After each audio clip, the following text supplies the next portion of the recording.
जय हिंद साथियों। आप सभी काफ़ी समय से वेट कर रहे थे पुलिस की वैकेंसी का।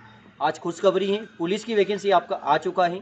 आपका 26 जून से फॉर्म डलने शुरू हो जाएंगे और 12 अगस्त से आपका यहाँ पर पेपर भी शुरू हो जाएगा। अब आप वीडियो में ध्यान से सुनिएगा, आपको रणनीति क्या रखना है। रणनीति में आपको एक बात का ध्यान रखना है कि जो चीज़ आपने पढ़ रखी है, आप वीडियो को ध्यान से देखिएगा। आपने जो पढ़ रखा है ना, सबसे पहले उसका आप रिवीजन करें, क्योंकि अधिकतर बच्चे गलती ये करते हैं कि वहाँ से देखा, यहाँ से देखा और आप नई नई चीज़ें पढ़ना शुरू कर देते हैं। आपको अभी नया कुछ भी डाटा पढ़ने की कोशिश नहीं करना है।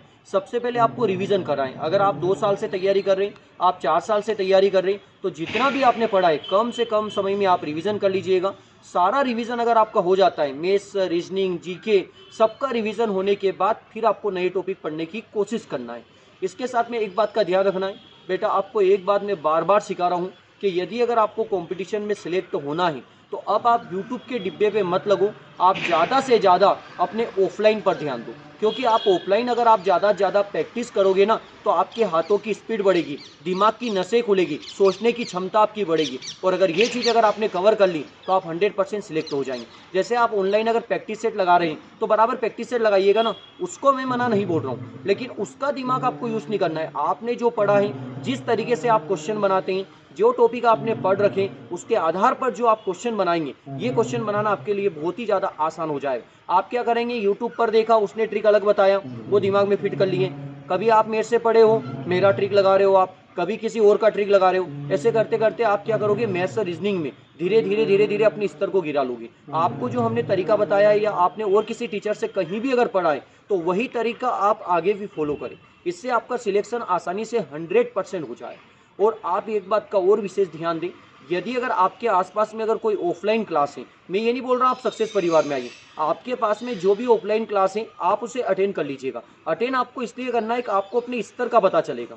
जैसे मान लीजिए पूरी क्लास का टेस्ट हो रहा है, 150 बच्चे टेस्ट दे रहे हैं, 100 बच्चे एक साथ में टेस्ट दे रहे हैं, आपको ये तो पता चलेगा कि आपकी रैंक क्या चल रही है, आपको ये तो पता चलेगा कि आपका स्कोर क्या चल रहा है, आपकी कमी क्या है, सारा डाटा आपको पता चल जाएगा। और कहीं भी अगर आप जाओगे ना, कहीं भी अगर क्लास लिया, अगर वहाँ टेस्ट हुआ और मान लीजिएगा सारे बच्चों से मान लीजिएगा लाभ हानि के क्वेश्चन नहीं टूटे, तो टीचर आपको लाभ हानि का स्पेशल चैप्टर पढ़ा देगा, जिससे आपकी जो कमी है वो आसानी से दूर हो जाएगी। रीजनिंग में कोई टॉपिक अगर आपको ज़्यादा ही टफ लग रहा है तो टीचर आपको 2-3 बार पढ़ा देगा, जिससे आपके लिए सिलेक्शन बहुत ज़्यादा आसान हो जाए। अगर आप यूट्यूब के डिब्बे पर अगर लगे रहोगे तो आप मुझे बताइए आपकी कमी दूर कैसे होगी।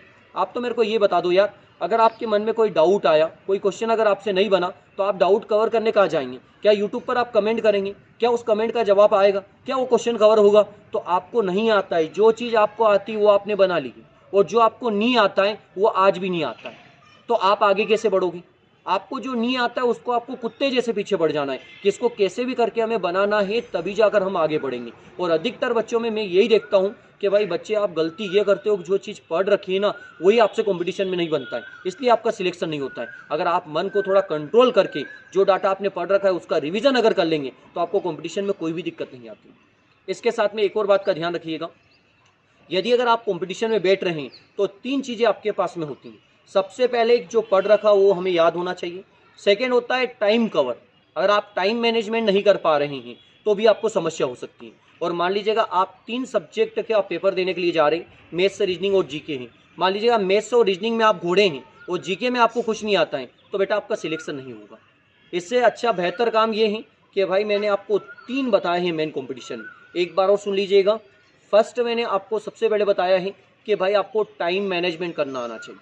सेकेंड बात मैंने आपको ये बताई है कि भाई आप पूरे सब्जेक्ट, मतलब जो आपके सब्जेक्ट है उसका अच्छा खासा तगड़ा नॉलेज होना चाहिए, और टाइम कवर भी आप आसानी से कर पाएँ। ये तीनों पॉइंट आपके अगर अच्छे खासे अगर कवर रहेंगे तो आप 100% इस बार बाजी मार जाओगे। इस बार आपके बदन पर वर्दी आ जाएगी। आप ज़्यादा कुछ ना करें, बस जो पढ़ रखा है उसका बार बार रिवीजन करें और आप आसानी से इस वर्दी के लायक हैं। और आप, मैं बोल रहा हूँ, आप 100% वर्दी इस बार लेकर ही मानेंगे। और वास्तव में इस बार आपको वर्दी लेकर दिखाना है। अपने माता पिता के अगर सपने पूरे करना है तो आपके पास में समय आ चुका है। बारिश होगी, बाढ़ आएगी, जो भी होगा वो होगा, लेकिन बस आपकी तैयारी किसी हालत में अब कम नहीं होनी चाहिए। रणभूमि में आप उतर चुके हैं और बस अब किसी हालत इसमें जीत कर निकलना है, हारना नहीं है 1%। और अगर आप नेगेटिव होते हैं तो आप मेरे कॉन्टैक्ट नंबर नोट कर लीजिएगा यार। कभी भी नेगेटिव विचार आए डायरेक्ट आप मेरे से संपर्क करो, मैं हमेशा आपके सामने पॉजिटिव ही उपलब्ध रहूँगा।